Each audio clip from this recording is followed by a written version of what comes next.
Yeah, we had like two presentations.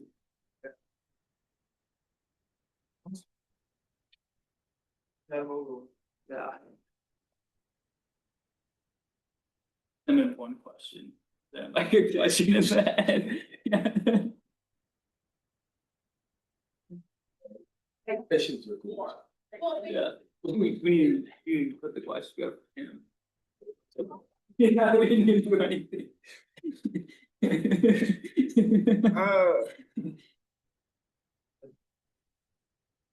I was like trying to just save space, so like I'm gonna think of something. I'm like, all right, making hometown now. Yeah, but I think we did in this. Right here. Yeah, I just. Time was so refreshing. 别在旁边看。我也在梦里的。Yeah, I didn't recognize you with your hat on. I was like, I can't even. I just came back like at, you know, like 马上就要公会。说实话，为了上课，我真的是不想回家。No, my roommate told me to go get lunch there, so I was like, I'll go. Exam, those that take forever. Like, actually, I'm writing much, like, during class. You just like, I'm gonna be working on the class and I just find, just like write everything down. But it usually works. So. It's like my jaw was on the floor, bro. But yeah. How'd you do? Oh. Yeah. Each thing get hurt well. And they were weird. Bro, I saw this. Are you like going back to Alabama? I was laughing. Oh, no, it's okay. Where are you going? Yeah, I'm ready. I kind of like. Praying for guidance from above. Yeah. I thought I was prepared with my cheat sheet for the You like Anyways. though. Yeah, I've heard like mixed things about it. Really? Yeah, that's is it like, is it more? I was also praying for guidance. Or if you were to know where. So much. Yeah, okay. One Like, yeah, like. I would always hear like. Stressful my friend, presentation. I would like, I went to Cornell, he said like, you know, like. Super depressed and they have like, I don't like snacks or so, I don't know. So kids don't like, yeah, I don't need. Yeah. Oh,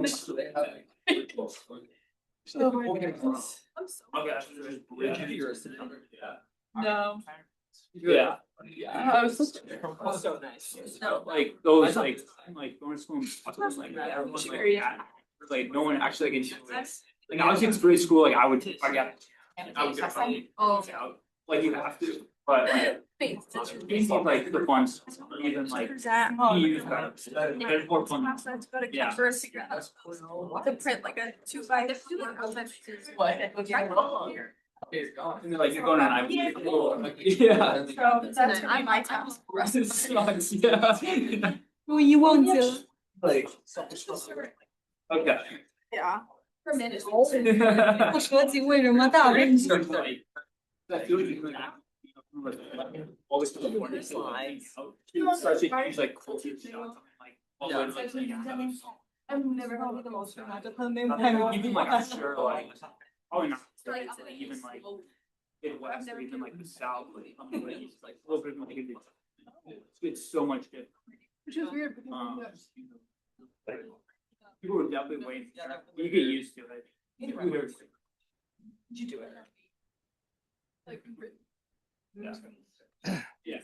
Okay, it's 2:30, that's start time. A few people will drift in like Claude here. Have a seat, Claude. Go ahead and pass the sign up sheet around. And again, as we start, I do really appreciate your attention like we've been doing this semester. I hope it worked for you, at least it made it a bit more engaging. So if we have our phones and computers set down, name tags up, all that good stuff. As usual, in terms of, I just want to remind you that there is a new syllabus on Canvas. Basically, the big change is the last week, not this week, but next week. I think it'll be a little more fun, a little more away from just mechanical things about code of professional conduct, which, you know, that's, you can deal with a lot of other ways. So what we're going to do today is, or this week is, I want to finish up some things on Health South. It won't take a long time, but I want to talk about why EY was selected, why EY was there, and why EY didn't catch something. There was a question that you turned in as a group on the control environment. I want to touch on that and tie it to your auditing class if you haven't had it yet, or if you had. I want to talk a little bit about the new CEO and what he did to fix Health South. And something very interesting about the new CEO that might relate to you.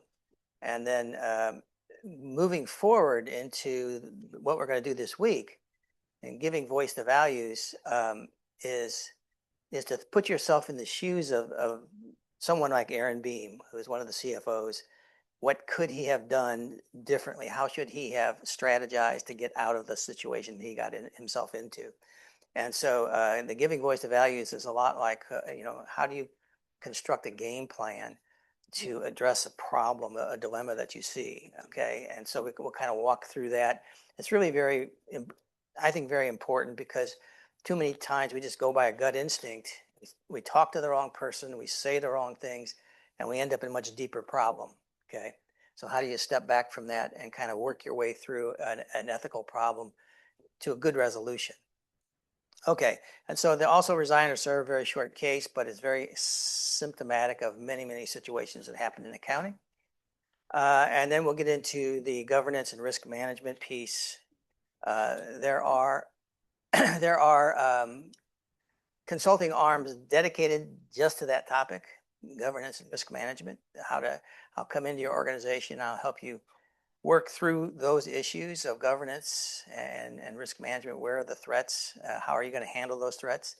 And then we'll talk about that giving voice to values. The case this week is the Wells Fargo case, which the questions are posted up on Canvas for your group. Okay, that's due Thursday.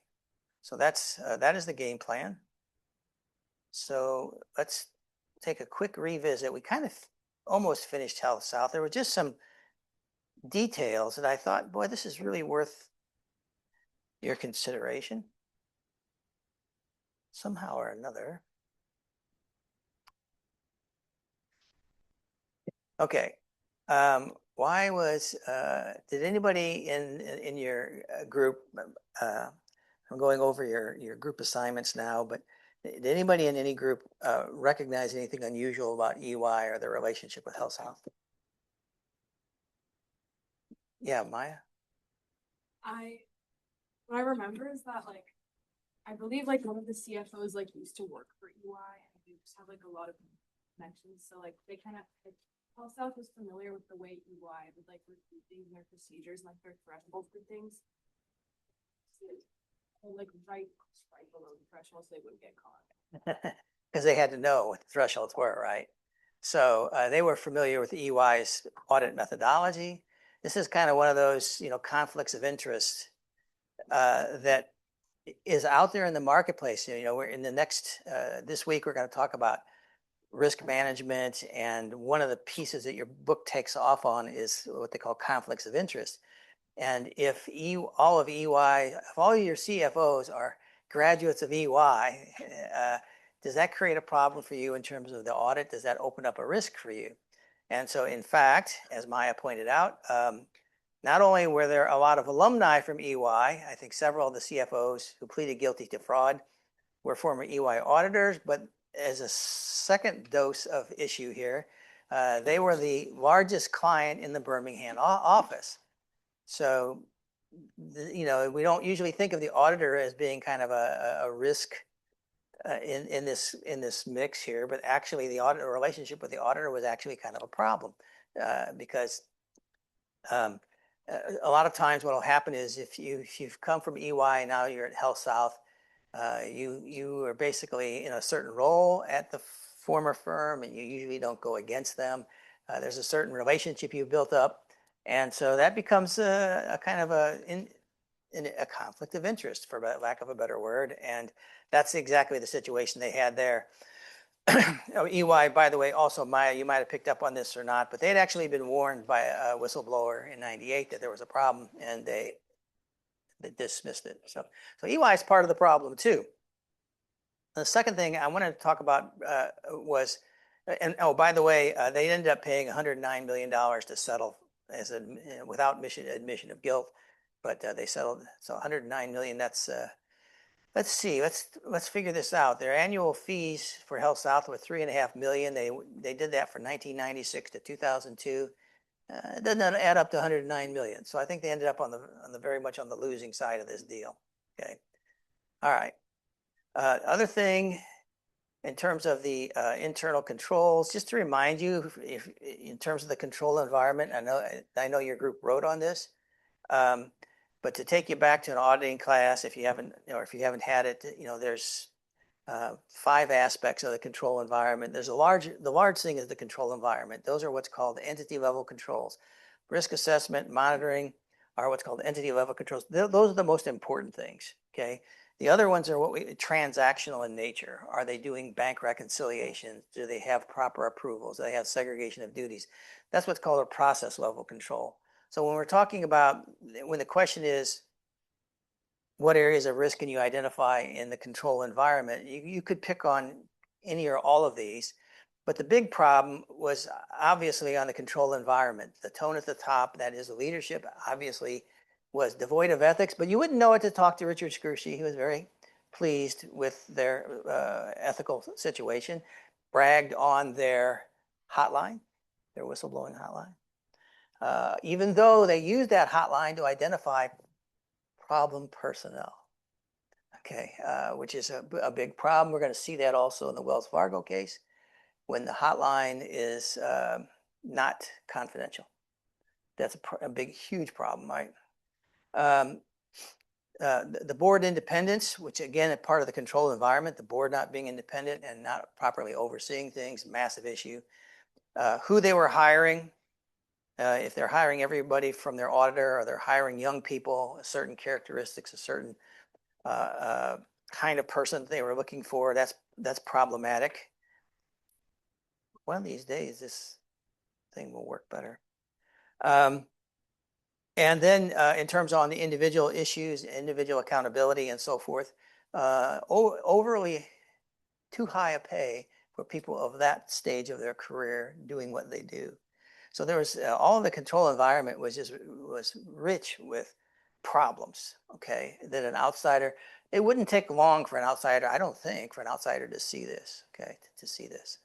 Now, from a perspective of transactions, you could dig down deeper and I'm assuming, because I have a healthcare background on this, I'm assuming that there were facilities all over the place as Health South grew, by a hospital here, surgery center there, bang, bang, bang. So that creates accounting problems. That creates bringing all that information together in one location. And at that particular time, I can only assume that that's a key part of the transactional controls was just how are they tying together all these different operations? It wasn't real clear in the case, but you could almost bet on that as being a problem.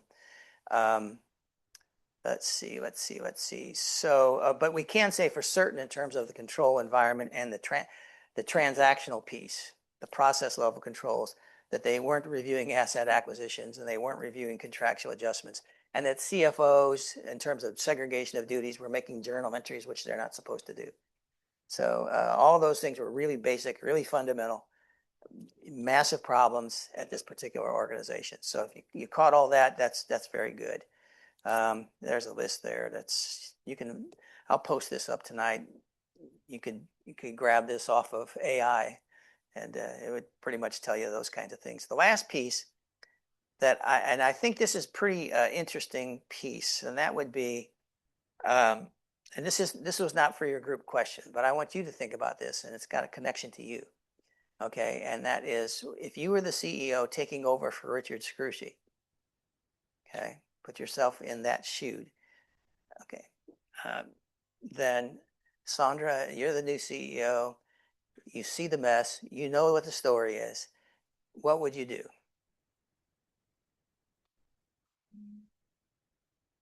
Now, Skirshi is not guilty yet, so he's still on your board. Mhm. Okay. So I would have to perhaps like fire people. Okay, so just replace the CFO crew. Okay, so that's a big, massive thing, sure. That's not going to be necessarily, during the trial, it takes a lot of time, so you've had time to work through that. Okay, good. Look at policies. New policies. Mhm. Okay. Okay, good. Any specific, you want to be more clear, drill down on that a little bit? Can I phone a friend? Say again? Can I phone a friend? Sure, phone a friend if you want. This question wasn't asked, so I to be fair. I mean, I can't think of anything yet. Okay. Sam? They were lacking like a lot of segregation of duties. Like the same people were creating the journal entries and then also reviewing them. So I would probably like put people in like different roles that were independent. Maybe. Okay, I think that's good. That would have to be done. There's kind of like different levels where change needs to happen. It needs to change at 40,000 feet, and it needs to change down at 10,000 feet, right? And then you're talking down 10,000. We need segregation of duties. It's really basic the way we do operations. Extremely important. Tube, anything on your mind? So we need internal control. We need an internal audit review, right? We need to revisit how all this accounting is taking place. I think CEO, I think the best thing I can do is change the external auditors. So in this case, it was Change the external auditors. There's a good idea. Yeah, they need to boot along with the CFOs, right? There's a house cleaning needs to take place here. Okay. Anything else? How young? I think basically, some people in the company know they're doing the wrong thing. But the things that they, including the CFOs, they know the things are going wrong. But the things is that they do not have a chance to make it correct. Like they cannot report to the wrong because it's still controlled by the CFO. So I think it's important to build a chance of like a rule or anything that make the whistleblowers to have some kind of chance to report that something that they think is not. Okay. Okay, so making sure that there's clear lines of communication if anybody has any kind of problems, that it goes to the right place. That's interesting you say that. And not only that there's clear lines of communication for problems, but there are actions taken when those communications are made, right? It just doesn't go out into the ether and nobody does anything. Because we're going to see that in the Wells Fargo case.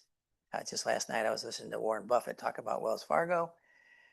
By the way, it's not in that case, but Warren Buffett was Berkshire Hathaway was a 10% owner of Wells Fargo at the time. And he was talking about, that the problem with the CEO was, that when the problem arose and it was communicated, they didn't do anything. And that's a killer, right? And that's a big ethical issue and a big risk, right? It's like, okay, I'm going to ignore that. I'm going to think that, Tube is making a complaint. Tube always complains.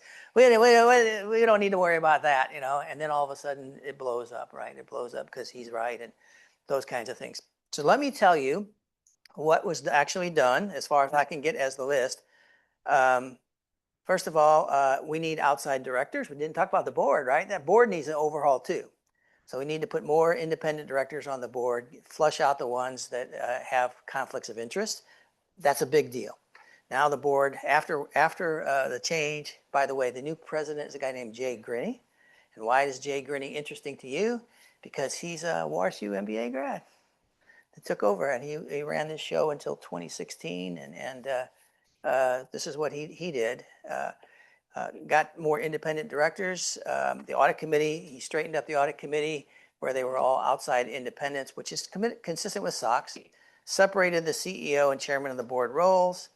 Made sure the audit committee and the executive appointments were by the auditors, who they were choosing as an auditor, and who they were accepted in leadership roles were recommended by the audit committee. And the internal audit function now is going to report to the audit committee like it really should have. They were going to begin that company-wide ethics program, which was suggested, and they were going to straighten out the confidential whistleblowing program. Make it confidential, number one, okay, for any accounting or ethical concerns. So that's what Mr. Grinny did. And I guess, the proof's in the pudding. They weathered the storm and survived to this day. So that's Mr. Jay Grinny, and he now is retired from there and works with KKR in some advising capacity. So I thought that was kind of interesting. We got to watch you guy ride to the rescue. Okay. All right. Let's go to, I need to go back there. We need to talk about resign or not. This is a fairly simple case, but it's emblematic of a lot of things that happen in accounting. So the story is really simple. That I'm trying to get Ben Hunt. He's the audit partner. Bank audit, and what the bank is doing is that it's renegotiating loans that are falling behind on their payments. And in renegotiating them, it's moving them from delinquent to not delinquent anymore. So I've got some delinquent, Gray's not paying on his loan, and rather than writing him off, I say, hey, why don't you come in and we'll renegotiate this maybe for a longer term, different interest rate, longer term and higher interest rate, I don't know, different things, just to try to get him out of the category of delinquent, bad debt, and put them into the current account, right? Now this can happen in other situations. There's other tricks, fraudulent tricks. If you want to make one way to make a delinquent account not delinquent, and this is actually a fraud alert, is if the company would, depending on your software,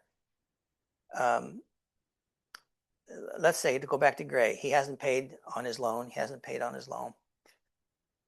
So I take $1 and I pay $1 toward his loan. Now, from a perspective of when was the last payment made, he's no longer delinquent. Okay, depending on the software. He didn't make the full payment, but he made a payment. Therefore, by the software, he might be defined now as current, even though he's actually not. So there's different situations like that. But here we have a situation where the bank is pulling people in and saying, let's renegotiate. And it troubles the auditor because he thinks they haven't made a significant enough provision for doubtful bad debt. And the bank says to the auditor, don't worry about it. We got insurance on this anyway. We got third-party insurance. If they default on their loans, we'll get paid, right? We'll get our money either which way. Sounds so. The issue here is that the partner, it's a large account, it's big money to the firm, but the partners get together and they say, hey, we're going to drop this client. We don't like what they're doing. And after dinner, he's at an airport and he sees one of his competitors who works for another firm. And the competitor is quite happy because he has a new client, which is the bank that they just resigned from. Okay. Everybody understand? All right. So is it okay to renegotiate overdue loans to call them current? So that seems to be kind of a simple technical question, I suppose. Yushin, is it okay for these banks to renegotiate a loan to make them current if they're past due? Is there a problem with that?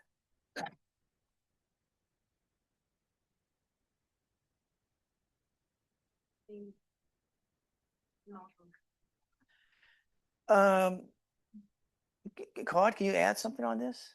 But if the defaulter is paying, assume they are current, this maybe not necessarily paying the original interest or whatever agreement they have before. Is that the situation? No, imagine this. Imagine, to give you a little better picture, let's say that Lauren here has borrowed money. She borrowed 200,000, and she'd been paying for 10 years. Okay, and now she's lost her job. She's not making payments, or she can't afford that current payment. So we'll sit down and say, listen, you only owe this much left. You can't make those payments now, but let's take that amount and let's extend it back over 20 years and lower your monthly payment. Now she can afford it. And we just renegotiated the loan. Now it's within her budget. She doesn't have to, you see what I'm saying? It can be, you have a problem with that, Yushin? Is that okay? I mean, we're just helping out our customers here, right? It's an economic, maybe difficult economic time. We're trying to get them to where they don't default on the loan at all, and we're just renegotiating terms to make it work. Okay. Well, they didn't either because they wanted to they wanted to resign from the audit. Yeah, Lauren. Like I feel like it's fine as long as who's ever paying the loans can make the new payments. Like Okay. if you're just renegotiating the loan to try to reclassify it as current, Yeah. but you still know that the person who's paying the loan isn't still not gonna be able to make the payment. Yeah. And it feels like you're just kind of pushing that problem out into the future instead of That's really, really good. That's, if you think about it, this kind of situation is going to occur with what your estimation about bad debt is, what your estimation about warranty expenses, what your estimation is about the lifespan of your equipment, what your judgment is about which of your investments is held to maturity and which are not.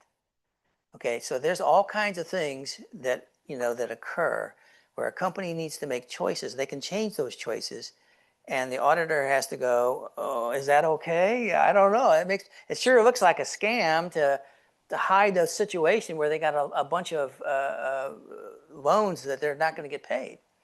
So it could be that, or it could be a smart business move to assist their client to go through, to make the full payment over time.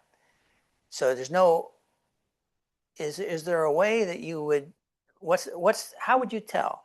How would you tell if this is a legitimate thing and it's not just a scam to delay the inevitable default?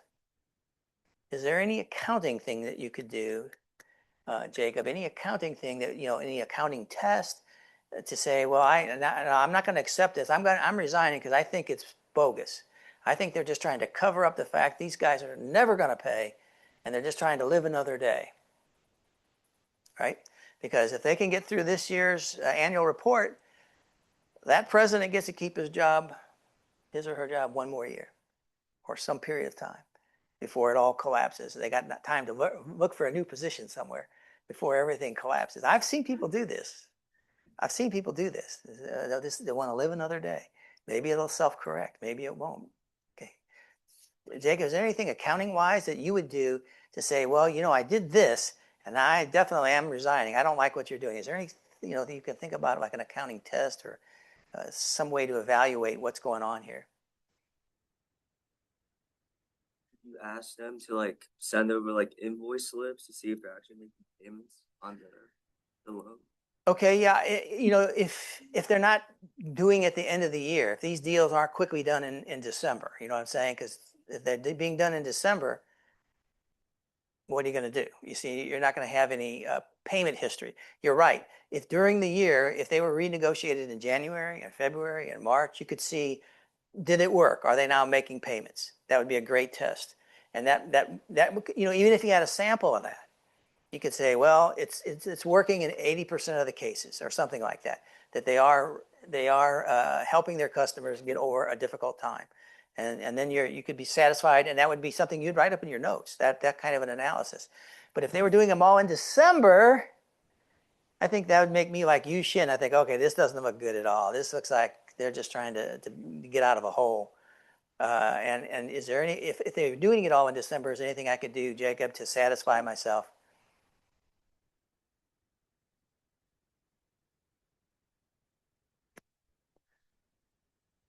It's a big client. I think it's one of their biggest clients, right? You don't want to lose this one, Jacob. You need to come up with an excuse to believe them. We call that confirmation bias.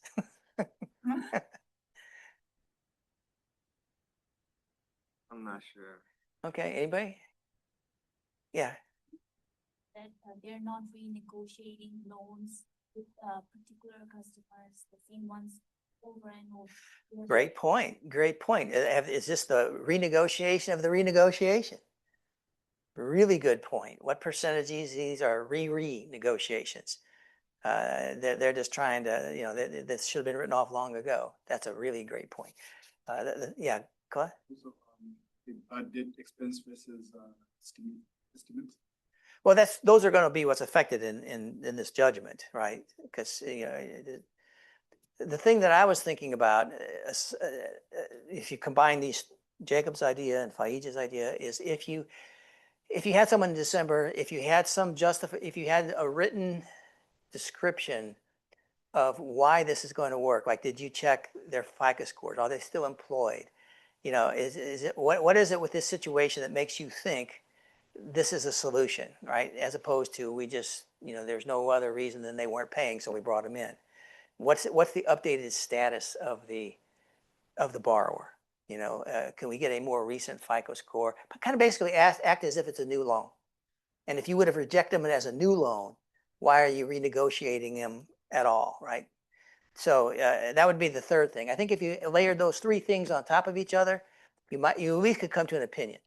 Okay, in this case, they have come to an opinion. So I say it would be okay, provided that the collectability of the loans hasn't been, you know, damaged. That, you know, there's every good reason that they're going to collect like they would on any other loan. So I do want to make the point that these kind of conflicts come up with all kinds of topics. Timing of revenue recognition, use of life, warranties. One thing that I was dealing with in the past year was on Silicon Valley Bank. The big issue was, you might remember this from your accounting class, you might not, but how you classify your investments has a big impact on your income. If I say that's if I've got a money loser, if I've got an investment I'm losing a ton of money on, I want to say I'm holding that to maturity. Why? Because then it doesn't show up in my income statement. Okay, it doesn't show up anywhere except in a little note. Yeah, they bought these for 15 million. They're now worth 10 million. Okay, but it's not in the income statement. So there are different things, you know, companies can do to manipulate, to window dress, and we have to be really aware of them. And this is just an example. And so if they said they got insurance, I mean, this is kind of, you know, to me, it's kind of outside of where we need to be unless you're big into credit defaults. Okay, I have a little, if you want to see a fun footnote, I have a video. If you've ever watched The Big Short, there's a fun video there at the bottom. It's quite interesting. Basically, it's on this topic on credit defaults and how we had the big disaster in 2008, the home lending crisis that collapsed quite a few banks. So if you want to see that, it's fun. But basically, if they got insurance, the only question is the insurance adequate, right? And so that becomes a different kind of an auditing question, right? Okay, if for example, if you're a customer, they have all their loans to houses on the east coast of or west coast of Florida, on the beach. Okay, well, that's kind of a risk profile there thing, you know, and they can have all the insurance they want, but the insurance company is going to go under too. If the same insurance company is not, you know, so that becomes a difficult thing for an auditor, and you may be something that just needs to be simply disclosed. And so that comes to the last part of this. What should the auditor do in this situation? If they're going to resign, is there anything they should do before they resign? Remy, the auditors have decided they don't like it. They're like you, Shin. They think this is covering up a bad situation, and they say, we don't want anything to do with it. So what obligations would they have?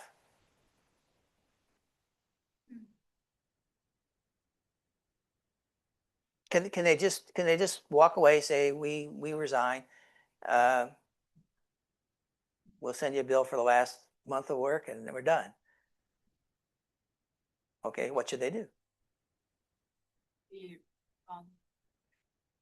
In what way?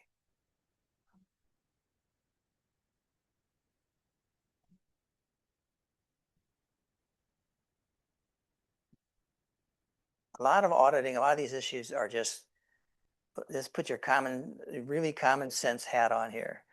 You know, if you were quitting the job before you left, is there something you should do for the shareholders, for the CEO, you know, for the company that hired, the audit committee that hired you? Can you just walk off and not say a thing? No. You have to, public, like, something like that. I think that would be a problem.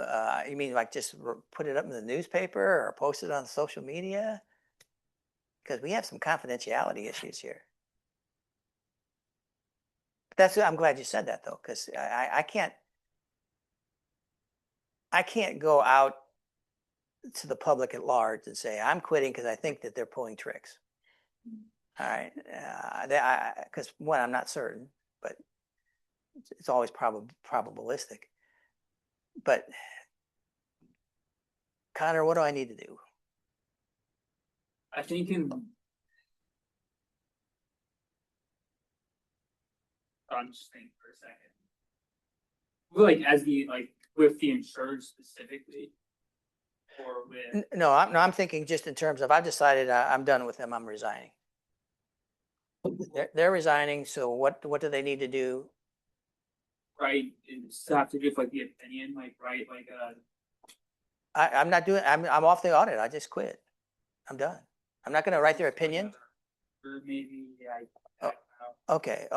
So yeah, we're getting to it. You're a little bit further ahead. I just think about it. I need to inform the audit committee and the board. I'm resigning, and here are the reasons I'm resigning. I owe that to the shareholders. Okay, I owe that explanation to them, right? And now, if I feel like it's fraud, if I'm like I just think this is just fraudulent, then and I tell them a situation the board doesn't take any action on it, then I got to go to the SEC. That's a different situation. But if I think there's too much risk here for me, I just think as an auditor, I don't want to be in this business. It's, you know, that's the thing about auditing is we manage our own risk. If we feel like, hey, you guys are too close to the line, you know, the wrong move and everything's going to go bad. I don't want any part of this. I don't have to give you, you know, I don't have to be in that business. I don't have to do it for you. And I'm just saying, hey, you guys have created a risk profile that I'm uncomfortable with. So I'm stepping off. And if we do that, we got to tell them. Now, the other way that we could go is that we could say, hey, we'll hang in there, but you need to disclose the problem. You need to put it, you know, you need to, we'll give a qualified opinion, and we'll say, but for this reserve for bad debt, everything's okay to us except for that particular problem. And we just, you know, and we'll just kind of air it out right on your financials. And if you don't want to do that, then we can't. We can't go along with you on the opinion. So in terms of the opinion steps, right here.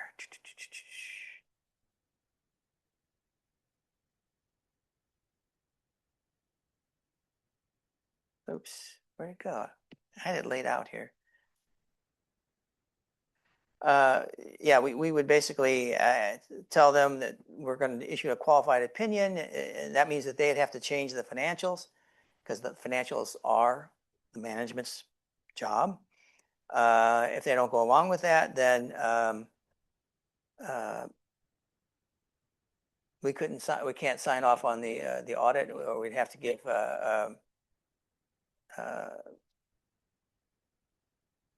if they don't do it, we can't have our name associated with those financials. Okay, we couldn't have our name associated with those financials because they haven't disclosed what we feel they would need to disclose. And if we feel like it is there's a lack of integrity of management, then we need to resign from the job and explain that to management and the board. So that's the deal. Now, one last thing in terms of the person that's taken over. Okay, this is kind of an ethical thing, Leah. The partner here that's got the Prairie Land Bank job, he sees that a friend has taken over. Should he say something to that friend that has taken over the Prairie Land Bank? Should he mention this problem to them? So yeah. Hmm? It's your friend, so yeah. Yeah, this is this is a little tricky because there is still things that cannot be said, right? Because this information is still confidential for the client. So he can't say it would be unwise for, I think his name is Ben, the partner that's going to be quitting the job. He can't say to his friend, hey, listen, here's the problem. That debt and what they're doing with their loan re-ups is hiding what we think is hiding fraud, or it's basically to the point of where it's fraud. Cannot say that. Okay. Not when can he say it? Okay, this is more of an auditing question. Jacob, you've had an auditing class. When can Ben tell the whole truth to his friend about the problem? You know, like the client acceptance phase, the new auditor requests the client if they can contact the prior auditor. Yes. That friend of his who's taking over the job is required to communicate with him and ask him about any problems that they've had. Right. So it's the successor auditor has to go to talk, communicate in written format, asking questions about the integrity of management, disagreements with accounting principles, reasons for the change as the former auditor feels they were, related party issues, unusual transactions, so on and so forth. So all he could say to his friend at the airport is, I'll be looking forward to your letter describing why my firm's no longer going to be doing it. Because then I can tell, because that letter can't happen unless the Prairie Land Bank tells the current auditor, you are free to discuss it. So Ben, who's the current auditor, I think his name is Ben Hunt, they have to have the permission of the bank to discuss this because it's still confidential information. Now, if they won't give Ben this permission to discuss this with the new auditor, then the new auditor should run as fast as they can away from this. Okay, because it's like, okay, something's really wrong here. So when that discussion takes place, that's when the auditors that are leaving are free to divulge these things. Okay, so so there's a lot of ethical issues there. Keeping in mind confidentiality of the relationship is really, really important in the accounting world. And not saying anything until they have permission to say it is important and it'd be an ethical violation if he did otherwise. And also, as in terms of the ethics of this, the idea that if I am going to resign, I owe it to the shareholders to explain what's going on. Yeah, Kennedy?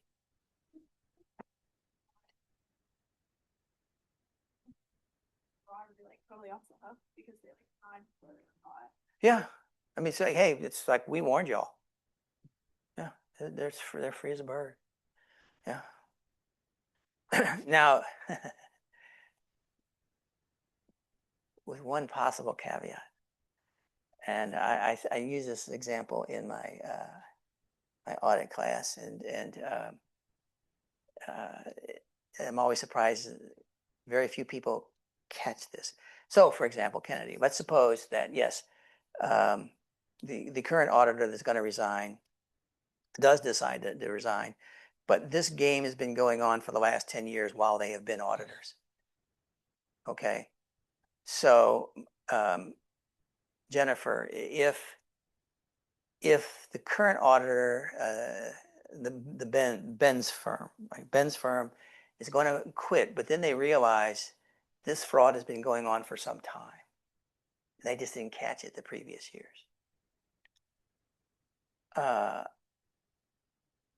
Now they see it. Now what does the firm need to do? Okay, I mean, I would resign because I see that I think there's fraud going on, but the reality is it's been going on a while and I didn't catch it before. does my ethical obligation, what should I do?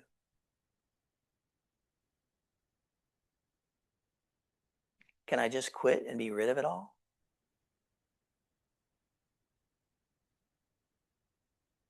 No, I don't think so. I assume that the person already kind of knew about the dilemma in the audit.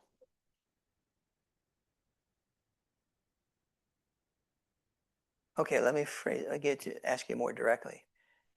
Should Ben's firm, which is, they're going to resign, but they realize there's this problem now. Should they look back in the previous years to see how big the problem was, what they missed?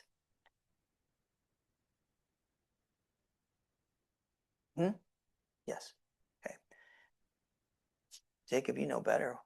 Tell me why that's not right.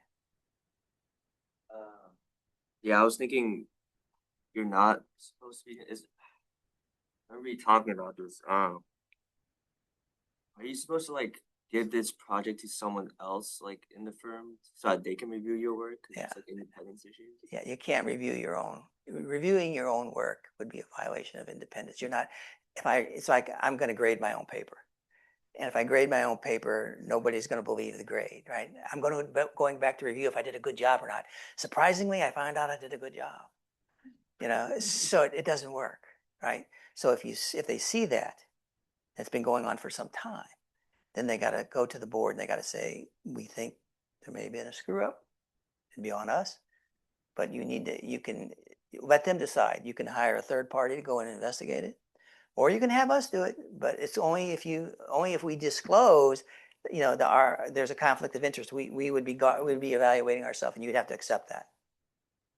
Okay, so these are the kinds of relationships that we have to build up in these situations. So that's a good thing to think about, right?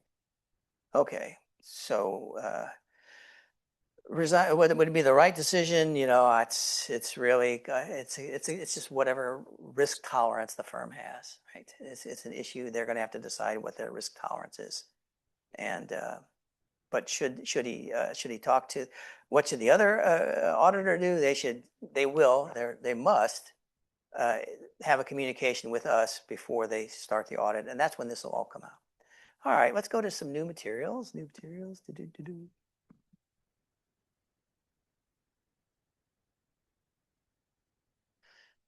Okay. I've reframed this discussion. The pages in the text that I assigned you to, they call it threats to good governance and accountability. And I don't know, I guess because they're Canadians, they're not speaking my language. I don't know. But what we would call it, and what we would call it in our world is more governance and risk management. That's the theme that we're talking about. I'm going to talk about that first, then we'll go to giving voice to values. When we talk about governance and risk management, we're talking about how the organization sets its path to go forward. That's the governance piece. What are their guidelines? What are the rules? Where are they headed? How are they going to, what's their plan for getting there? The steering wheel, if you will. And then the risk management piece is, how do we, stay on course, and how do we identify if we're off course? And what are the threats to that meeting those objectives and those target goals that we have, right? So we need to keep an eye out for things that might undercut our progress. So that's the risk management piece. So in terms of governance principles, that's where you're going to see, the board role is important. They're going to be setting the strategic direction. You've got transparency and disclosure. It should be open for all to see what's taking place. Now that doesn't mean proprietary information is out there for the world to see. Caterpillar doesn't have to tell Komatsu what's going on in their grand plan, but in enough that shareholders get this sense of what they're trying to do. That's important. There should be the ethical guidelines coming from the top, what the expectations are, and what the punishment is if those expectations are not met. How the reward structure should also be out there, as well as accountability, clear lines of authority, and delegations of authority. Delegation of authority is um, um, how much money you get to approve, right? That's a delegation of authority. So you have a certain role, you have a certain responsibility, you have a certain budget. So the delegation of authority means, within your budget, you're allowed to approve certain actions on the behalf of the company. So what we want is accountability. We want to know who made the decisions to do what, right? That's governance principles. Now, risk management, we want to identify all the different kind of things that could go wrong, and that's an endless list. Okay, we want to focus in on the ones that are more likely rather than the ones that are remotely possible. So today's world, I mean, what are the chances you're going to be affected by the oil Straits of Hormuz being blocked? Probably high. Okay, probably pretty high. Okay, but what about cyber attack? Oh, that's always a possibility. Supply chain disruptions during COVID, it was massive, right? Some things you could foresee, some things you couldn't see. Market crashes, who knows, that could be precipitated by an oil crisis. So all those, is the organization monitoring these different, searching for these various threats to the business goal, achievement of business goals? Are they assessing the likelihood, the possible impact, and how are they handling it, right? And there's different ways to handle it. When you talk about handling it, you're talking about insurance possibilities. You could have risk sharing arrangements with other companies. You could just simply accept it. Say, that's a risk of business. If we lose, we lose. Depending on the size of the risk, you might not feel bad about that. Or is there anything you can do to reduce the risks? For example, I'm not sure right now if you thought that oil prices were going to get worse and worse, you might want to lock them in, right? So you're going to take that risk away. You're going to buy, go to the futures market, and you're going to make your bet now. You're going to lock in today's price, and that's going to be the way it is for the next 6 months, right? So you're going to try to ride it out that way as a risk reduction, risk avoidance kind of strategy. So anyway, that would be part of the risk management part of the business, right? And so from an outside perspective, as auditors, we need to see this is taking place. Okay, it's part of the control environment, and they're monitoring. If they're just basically saying, well, what happens, happens, that might be something that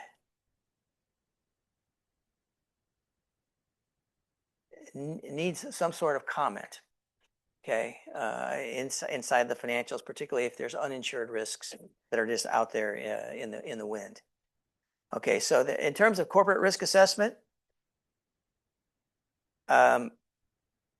lots of areas that possibly impacted. Nowadays, the risk management group almost is, it's mind-numbing how much the large companies look up and down the supply chain.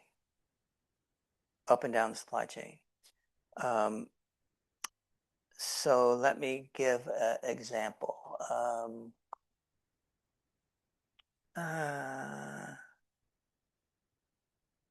Kelly, let's think here. Let's think here.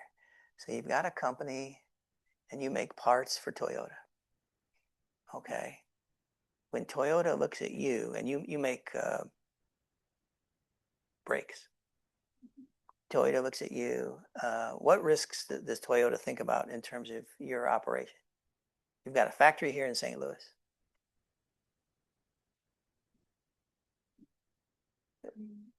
Well, how can you as a supplier hurt me as Toyota? Things that might damage me, my financial or my operational capabilities, my car production, money I make. How can you damage me as a supplier? All you're doing is selling me brakes. Delays the goods transfer. Say again? Delay the goods transfer. So if the transaction wants me to give the goods like July the 1st, but I give it like December. Okay, all right. Yeah, You have to be delivering on time because you can shut my production line down. Okay, so I have that's an operational risk that you don't deliver on time as per our schedule. Now, I will write in the contract, and Toyota will write in the contract, if you don't deliver on time, it's going to cost you a massive amount of money. So you're on board. We're on the same page with regard to that. But yes, that's a big concern. Operational may be the first thing you think about. Are there any other things? Say again. Like if the brake didn't work, it's hurt the reputation of the. Okay, all of a sudden, even reputation can come into play, right? If your brakes, people are screaming through red lights because they can't stop, and Toyota gets, the headline, Toyota brakes not working. Now, Toyota can blame you all they want, but customers like you and I are going to say, Toyota, it was your problem to make sure that she made the brakes right, and you didn't do your job, Toyota. People hate it when you bring that point to them. They say, well, that's not our thing. I said, yes, it is your thing. You hired that third party, and it's on you. Okay. So yeah, there's a reputational risk there. Anything else? Anything else that I would need to be concerned? That she gets the brakes here on time. The brakes are good. Is that all? Is there anything else in risk management I need to worry about? Second one, like my factory burn in a fire, or if it is in St. Louis, maybe not as much as flood risk. No, that's a huge issue in terms of that going to the operational risk. You have one plant in St. Louis. What if that plant burns down?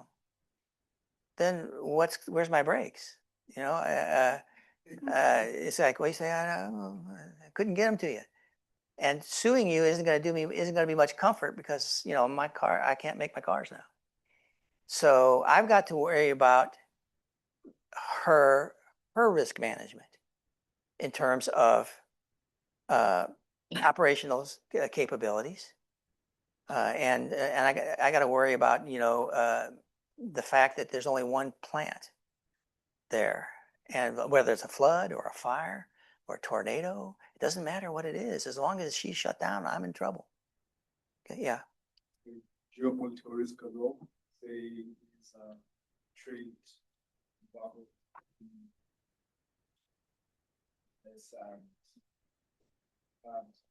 Okay, all right. So Claude's taking it to another level.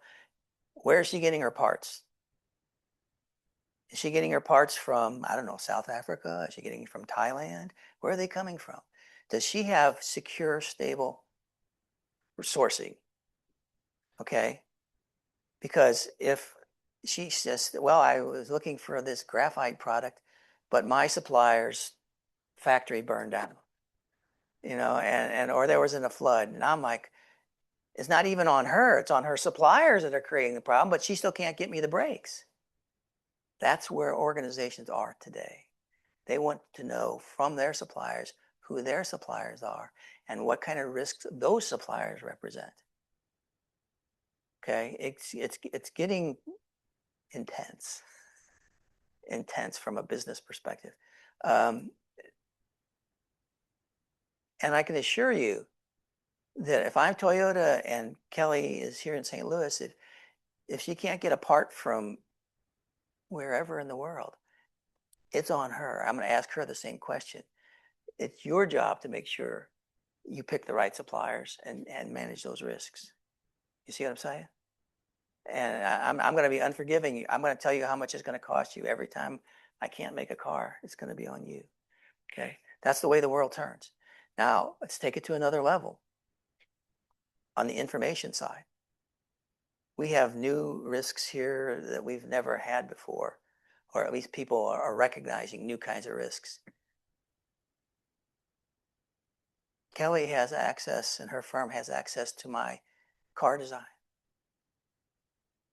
How do I know that my competitors aren't getting to see that? Because we're working on this brand new brake, the world's best brake it's ever been. It's changing the world of braking. It's just no part of it. Say it. It's just no part of. Well, yeah. Well, I might be able to compartmentalize that, but depending on what your access is into my system, you have information about me that I don't want others to know And I need to know that your information system is secure as mine. Okay, because if it's not, I might as well tell the world what's going on, because you're going to tell it to them anyway, because they're going to hack into your system or what have you. So we have a whole new layer of concern in terms of corporate risk assessment, in terms of confidentiality of information. It's a big concern. Okay. My little consulting firm of 10 people for 20 years. By the end, when we started, nobody asked us questions about anything. They would just basically do business with us. I'd call them. We'd come up with a deal. We would do the deal. We would do the work. It was all great. By the end, which was only a few years ago, actually, 3 years ago, I was filling out 70-page questionnaires on IT control. 70-page questionnaires on IT control. My 10-person consulting firm, which was mostly academics in different parts of the world working on different kinds of analyses. Okay, so that was uncomfortable. On the reputation, so operational and the environment, we haven't even talked about environmental. Is Kelly's operation environmentally friendly? Do I have any concerns there? And I would also put that on this kind of the socio-political. If Kelly's hiring, 9-year-old kids here in St. Louis, okay, that's my problem, right? Now that's my problem. So everything that my suppliers do now is something I have to understand more so than before, because that can blow back on me. Stakeholders will get upset. Okay, hurt my business, hurt my reputation. That's all out on the table now. There's no getting around it.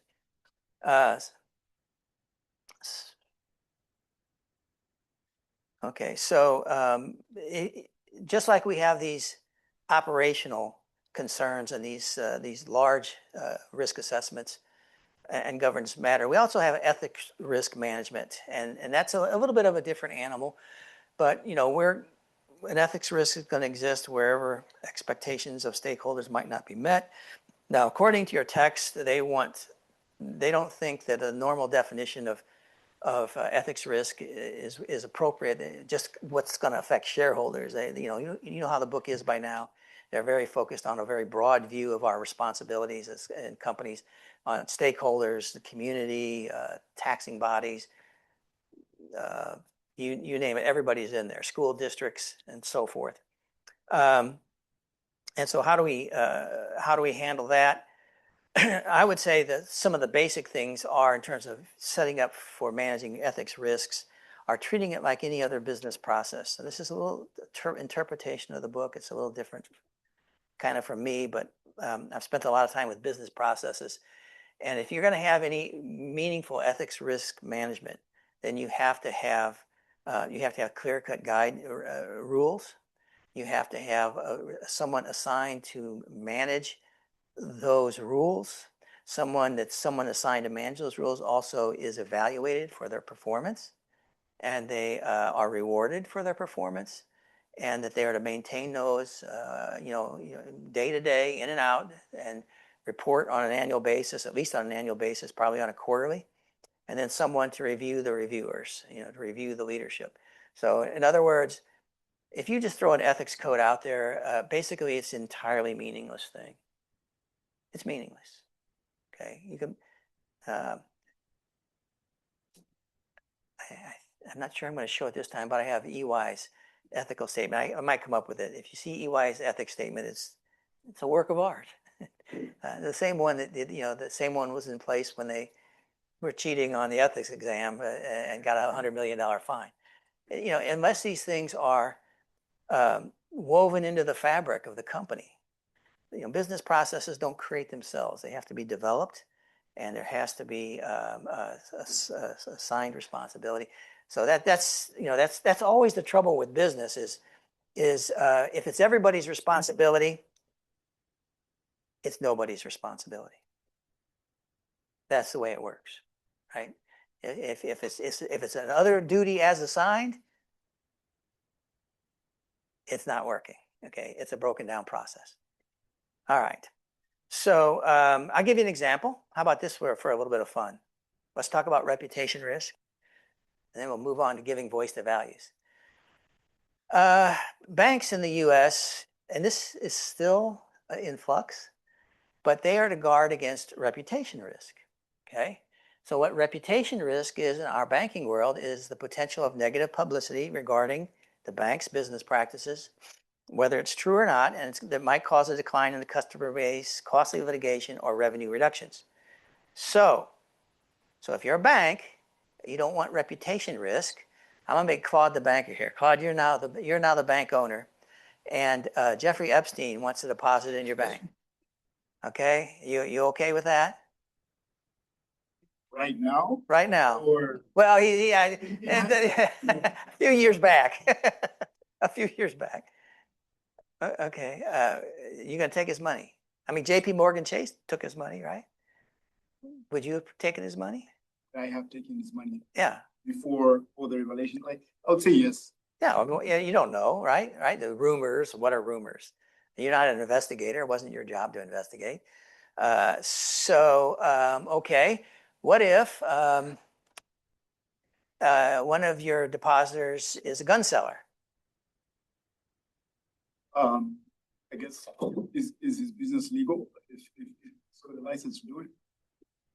Okay, okay, that's There are gun selling businesses that are. okay. So you're not an anti-gun guy. Okay, all right. What if it's a coal company spewing sulfur into the air every day to generate power somewhere? Are you okay with that? If I am the, I don't think it depends on my personal ethics. I think it's based on the company ethics. There's a company policy in terms of who you conduct business with. That's what I would follow. Yeah, but if the company would be one that engages in activity so adverse that it would affect our reputation as well. Okay. Like the way, say, auditors don't engage with politically exposed people, then I probably would not. Okay. All right, let's It's probably let's ratchet this up, because I mean, if the governmental guidance says you should be aware and avoid reputational risk. Okay. All right. The next guy that comes up to your bank is Vivid Productions, pornography, producer of pornography. A lot of money there. You okay to have them bank? Probably not. Just. I mean, are you comfortable making these choices? I'm not comfortable making the choice. It's definitely difficult choices, but it's very I guess, kind of context specific. But in general, it's a hard choice. So what are the things you got to weigh out here? Cost of it. Okay, what are the potential costs? Reputation, which would lead to loss of profit if the whole world knew this, and you accept, there's a cost if you accept them. There's a cost if you deny them. Oh yes. So there's that. Then there's also the cost of denying them, which would be forfeiting potential revenue. Right. Well, legal costs, right? Because they're going to sue you, potentially sue you, for debanking them, right? I mean, we're watching this is real time. Trump is suing JP Morgan Chase for, was it 10 billion? 10 billion? Because he was debanked. All right. Okay. Think of it what you want, but just think of what, from an ethical perspective, the government has put banks in an uncomfortable position. They can't win here. They can only hope that they're on the right side, because when the next election comes, they might be on the wrong side. Right? And there's no predicting which way this is going to go. So what the bank has to do is basically forecast the most likely scenario and say, where am I going to lose the least? Because they're going to lose. Doesn't matter where. Okay. They just hope that Jeffrey Epstein doesn't come up to the bank, or none of these noxious characters, or they have to have some kind of plausible deniability. I didn't know this. I didn't know that. How could I possibly know they were involved in this thing or the other? So it's kind of challenging. We talk about ethics. But Claude would have to think that through as if everything were known. It was front page news. His bank had this client, whatever that client, was a crazy politician, civil rights activist, or whoever or whatever. He'd have to stand up and say, "This is my bank's position on these matters," right? And this is our obligations in terms of the regulations. This is how we interpret it, and maybe even a little self-effacing, saying, we're not saying we're perfect in this, but we did the best we could, but what we thought was compliance with the laws. That might help, might not help at all. It just depends on the law, on the 12 jurors. All right, so the last, I'm going to jump over conflicts of interest because I want to get into something here before we go. We'll come back to that. And this is the giving voice to values idea. I want to introduce that. So first of all, and this isn't in your text, but it's a nice way of kind of coming around to where I hope we've been in the back of our minds sort of thinking about the way these cases unfold. And one of the first things we have in terms of ethical issues is do you recognize it, right? And one of the first things, and maybe if this class does nothing else, if it just got you to be sensitive to, okay, that could be a problem. Well, before I do, like for example, if you've got an offer from a job at your sophomore year as an internship, and they offer you a full-time job 2 years later, stop. Think about that. What does that mean? Are you ready to commit 4 years for 2 years later? Maybe that's not such a good idea. Maybe because I don't want to have to turn around later on and say I don't want to do this. So I want to negotiate with them. Before we even go there, I'm going to say, well, listen, I don't want to make a commitment now. I'm very interested in your firm. Can you make it where I can back out in case? Because I can't tell the future. I don't know what 2 years from now things are going to be like. Now, you have to understand, and giving voice to values is going to bring this, I hope, to your front door. And that is, it's going to say you have more power than you realize. You have more negotiating power than you realize. They're always going to act like this is the way it is, take it or leave it. But it's never that way. It's never that way. You let it happen to you that way. And so when you stand up and say, I love you, I want to be on your firm as best I know right now, but I'm just really don't feel it's fair to make a commitment, not knowing where I'm going to be 2 years from now. I may not even want to be in accounting. Who knows? I probably wouldn't want to say that, but you just have to say this is my situation, and if you don't like that, if you don't appreciate my talents enough to work with me, then maybe you're not the right place. I have to go somewhere else. It's a risk. It's a risk, but it's really good to see. I'll give you. It can be something as simple as this. When I was working in Detroit at an automotive company, and we had a press come in, a newspaper. They wanted to take a picture for some award we were getting, and we assembled the team for a snapshot, and the senior vice president was there, and the team got together, and he noticed right away the whole team wasn't here. It was a bunch of white guys. And he's kind of like, wait a minute, that's not our whole team. I want everybody out here because I don't want the wrong impression. I don't want people to get the message that we're exclusive. And so, at the time, I was a lot younger. I didn't even think about it. It's like, take a picture, who cares? But it's like, no, having the sensitivity. He wanted the team to be, the representation to be a correct representation. And that's sensitivity. That's sensitivity. And then, obviously we were reasoning through, okay, what are my options here? What are the dangers? What's the threats? Kind of a SWOT analysis, if you want to think of it that way. And then to formulate a course of action. This is what giving voice to values is about. It's these last two parts. Formulating that course of action, getting an action plan, and preparing for war.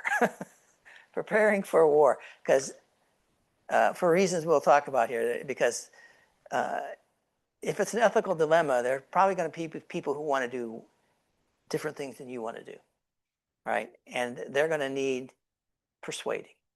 And so how do we go about that? So these last two parts I call giving voice to values. So what is giving voice to values? We'll talk about that.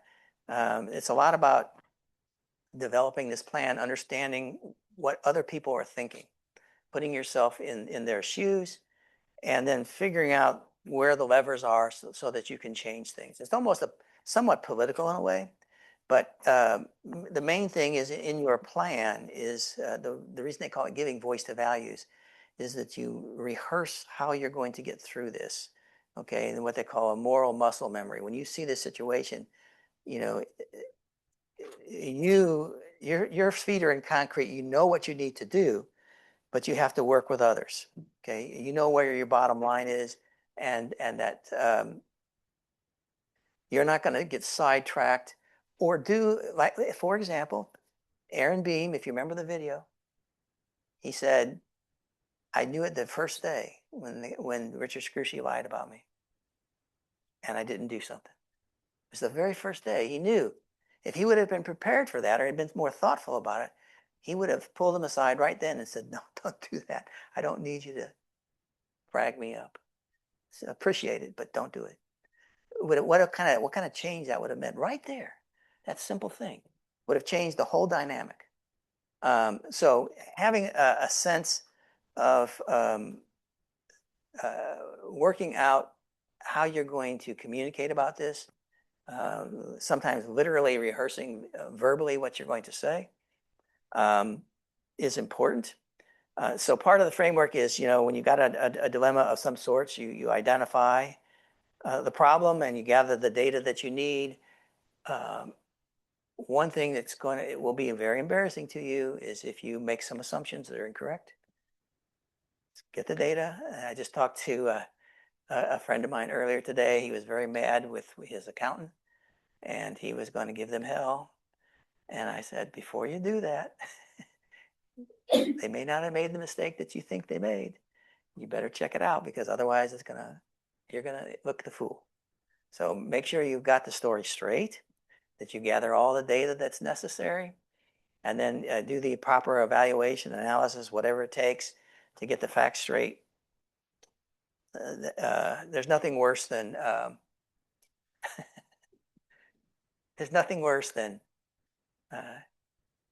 you're on your soapbox saying the way it ought to be, and somebody asks the embarrassing question. Okay, the embarrassing question that shows you didn't do your homework. You don't know what you're talking about. So you have to avoid that at all costs. Now, you don't want to overanalyze to where you never get anything done, right? You get a paralysis of analysis. I'm going to analyze this till doomsday. By the time I figure it out, nobody cares anymore. You got to move at a pace. Develop your battle plan and how you want to express your values in a way. The best way to do this is to make it in their best interests. It's not about me, it's about you. You don't want to go down this road. Let's talk about us. Let's talk about the organization, how we all can win. This is bad for all of us. Okay, when it's about you, people think he's just selfish. I'll give you an example. Let me ask you a question, Catherine. Let's suppose that you're working at Harvard teaching, and I say, hey, Catherine, I want to come and be the dean there. I'm going to apply. I apply for the job. You and I are great friends because we had this class together. And so you want me to be hired. You want me to be the dean. You think that'd be a great move. What should you do to make that happen? I think just maybe talking to the people I know at the school and telling them what I know about you as a person, your values. Yeah. Okay, Gwenny, do you think that would be a good idea?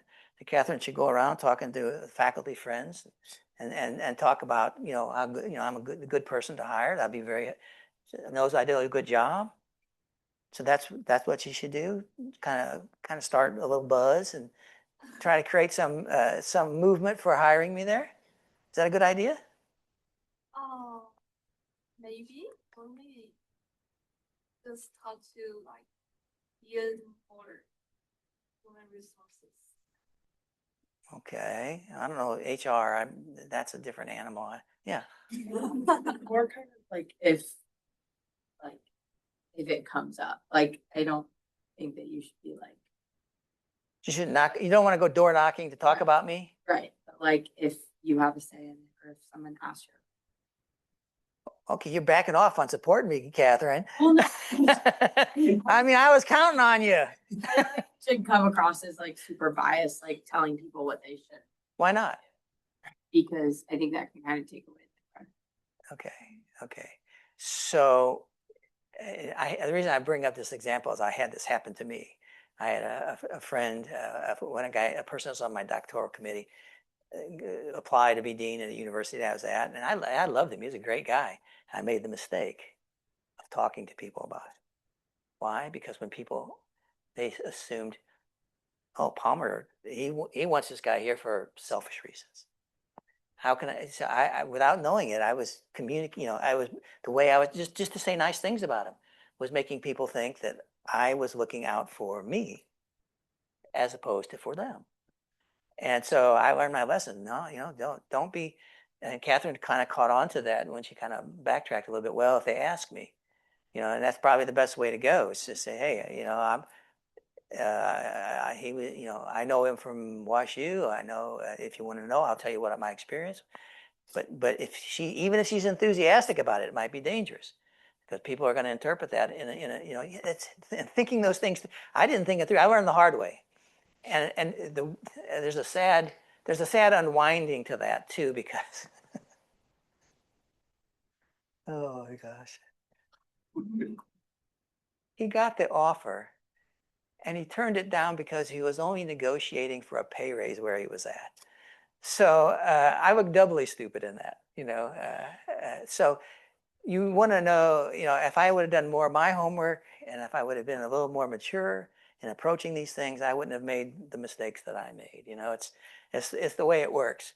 So in terms of making this something that appeals to your audience is very important.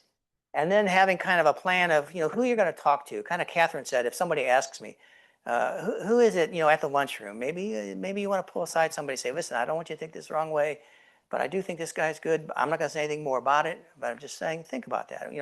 Check him out. Leave it up to them. Who's the person that you need to talk to? How do you kind of create that sort of vibe inside of the organization where people are discussing and talking about what's the right course of action.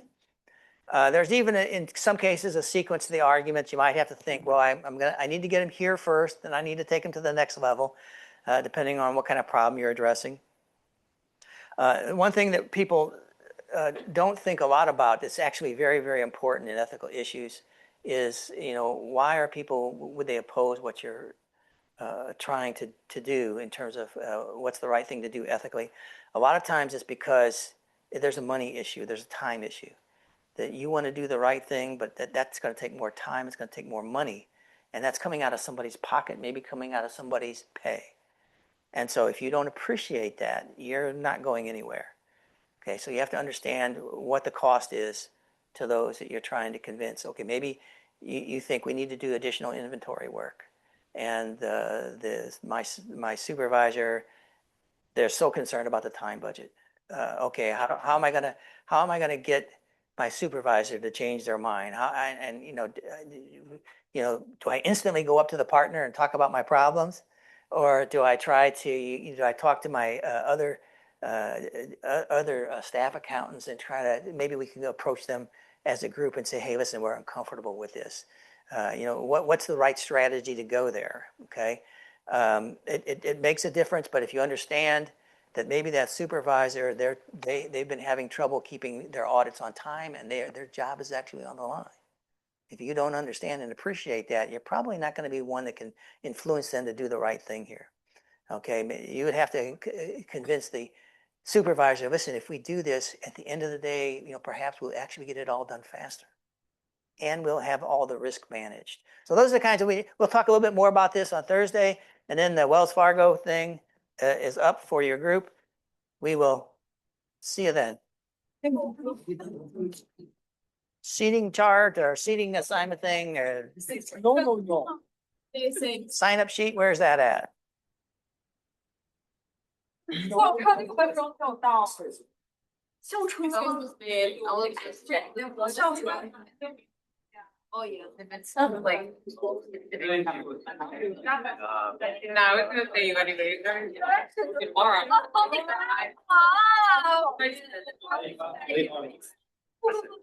Oh, yeah, but. 但是我直接拿半。看他下班带那个过来，就看他说是。我你看这个上你来等一会儿，走走走。让我们对对